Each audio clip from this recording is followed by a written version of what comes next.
So, nandito tayo ngayon. Naghihintay sa aking lolo dahil galing siya sa laot. Tuwing walang pasok, ito ang madalas namin ginagawa. Naghihintay para tulungan siyang iakit ang bangka sa itaas. Hindi malamang sa ibaba.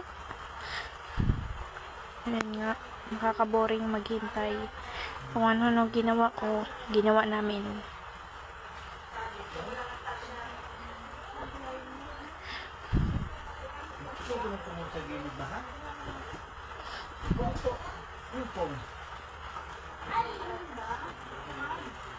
So, nakakuha nga ako dyan ng isang kabayan. So, pinalo-palo ko lang. Kasi nakakaboring talagang maghintay sa wala. Charot. So, nilinisan ko. Inalis ko yung mga dumi dyan sa dadaanan ng bangka hanggang sa wala ako magawa.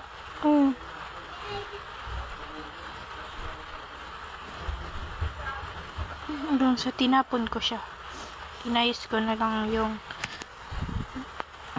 pagpapatungan ng baka para mabilis na makakyat ito. Gigita nyo dyan parang tanga. So, yan, kukunin ko na yung lukbid ng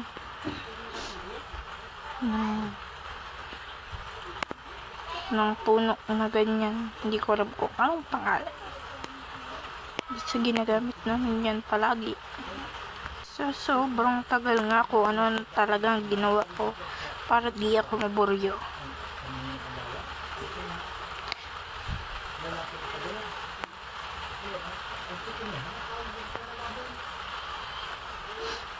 At sa wakas, nandito na ang aking lolo. Ang aking lolo ay kadarating lang. Pero malayo-layo pa. So, matagal-tagal pa din ako naghintay dyan sa may tubig. Ang layo na nga. Tagal na nga dumating. Ang layo-layo pa. Galing siyang bayan, Tiabulan. Ayan na. Diyan na siya. So, dyan banda. Kukunin na namin ang kanyang pinamili at gamit. Muntik na nga siyang magalit sa akin.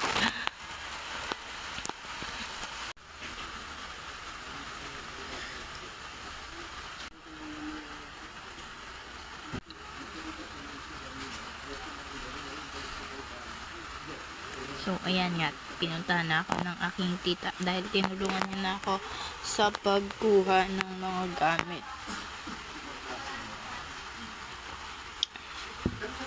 Pababa na rin ang aking isang tita. So, titignan natin kung ano ang kanyang mga dala.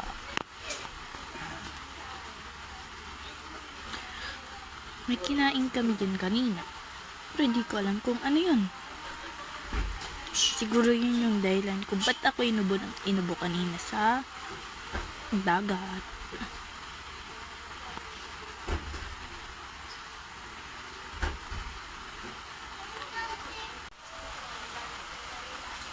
So, ayan nga ang aking kapatid na magaling. Tutulong din daw siya.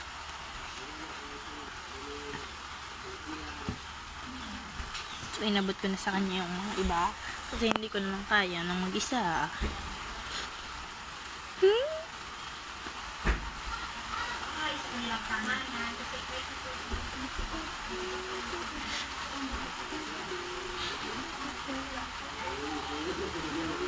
Ayan, ang bigat ng aking dala kanina. Dinala ko pa yan pa uwi.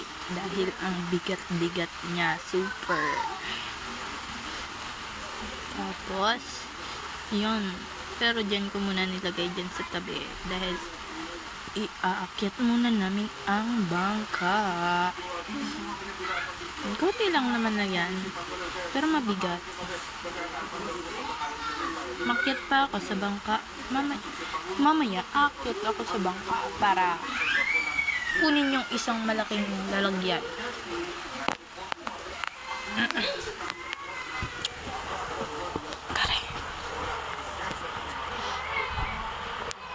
Yan, umakyat na nga ako. Pero, madami akong dala. Nakuha ko nga sa kapatid ko at dahil maliligo na lang siya. Naliligo kasi kami yan. Habang naghihintay sa aking lolo. So, kinuha na nga ng aking tita yung cooler na yan. Na, konti lang naman yung sira. So, ayan, naghihintay na lang kami ng isa ko pang tita para ayos na namin ang bangka.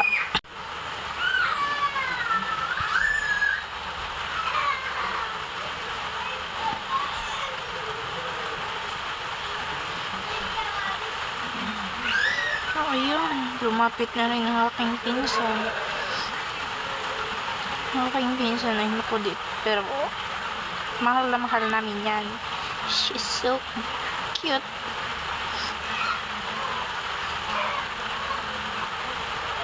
Ayan, balik siya sa dagat. Si paborito niya ang dagat. Siguro si Reyna siya nung nakaraang buhay niya. Ay hindi, isda. Ito namang asong to, pasaway to. Kung ano-anong kinakain. Pati patay na isda kakainin. So, ayun. Ayan na. Ayan na nga ako. Punta. Pupunta na sila dyan sa may dagat na naman. So, kumain kami dito. Ayan. Yan nga. Chicharon. So, ayan. Akala niya nakikita siya. Akala niya nakikita siya sa camera. Yung katawan lang niya yung nakita sa kung ano ginawa. Ayan. Ayan nga. Tumakyat na yung pinsan ko. Kita nyo, bata. Umakyat siya sa doon. Sa bangka.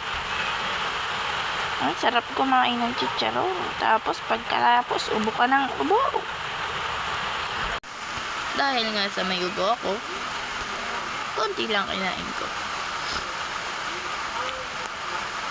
Isang maliit at dalawang malaki.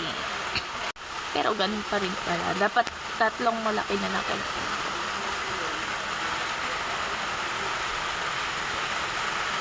Ngayon nga, nagreklamo pa yung tarantado.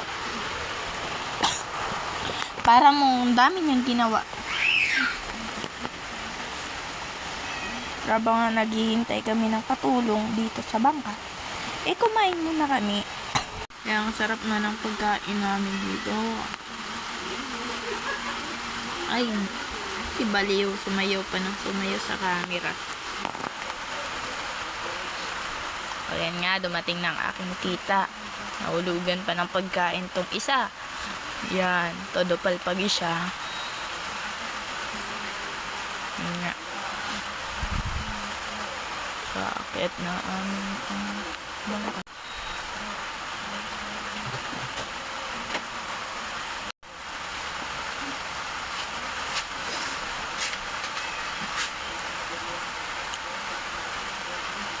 Nga, itagati na ang dalawa ng chicharon nila. At kami na may inikot ng bangka para may aakyat na sa langit, charot, sa taas. Kita nyo dyan kung gaano ko ka-strong. So, yan, nakikita nyo na.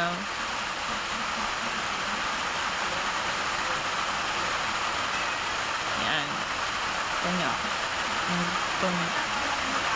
Ayan, ang bigat niyan. Para naghabol pa siya.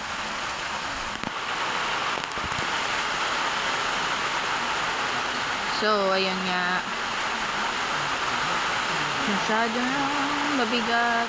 So, pinayos ko sana sa likuran. Kasi ang bigat ng bangka niya. Nusog lang siya ng konti, tapos hindi na nausog. Napukpok pa ako niyan sa mukha ng kapatid ko, ha? Sarap. Sarap ng manapak rin.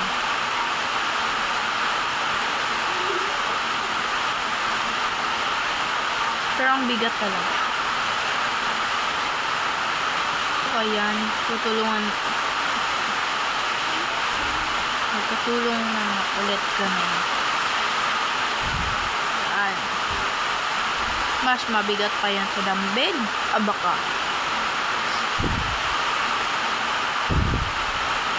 Yan, naakyat na. Pero di pa masyado. Maulog pa nga.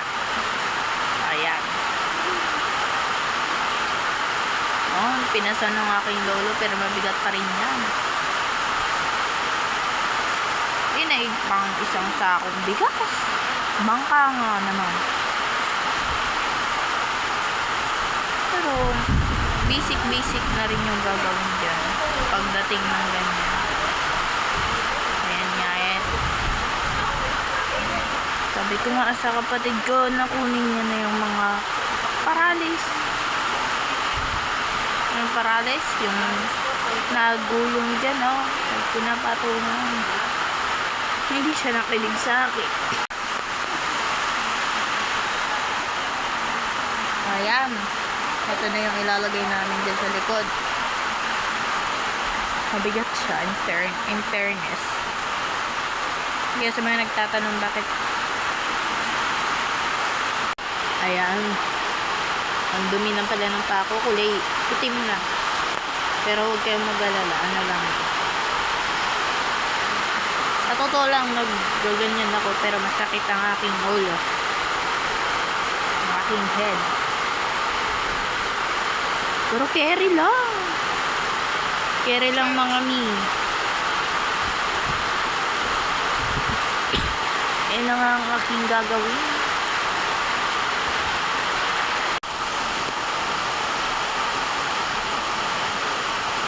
Yan. Oh, diba? Malalagay na. Yan, nakalagay na at ayusin mo lang ipapantay dyan sa isang tawag dyan eh.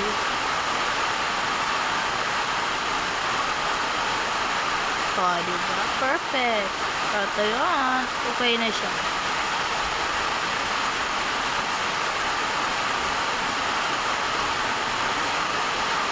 Nagtatawanan na lang kami kasi tapos na. Dadalhin na lang namin sa bahay ang aming paninda na binili ng aking grandpa. Ayan. Hindi ako ng aking slippers. Nanghingi muna ako ng chicharon. Ayan. Kaya ako inubo ng inubo. Kain pa ng chicharon. Tama, diba? Sorry, kasi maulan. So, ayan. Hanggang dito na lang. Bye-bye!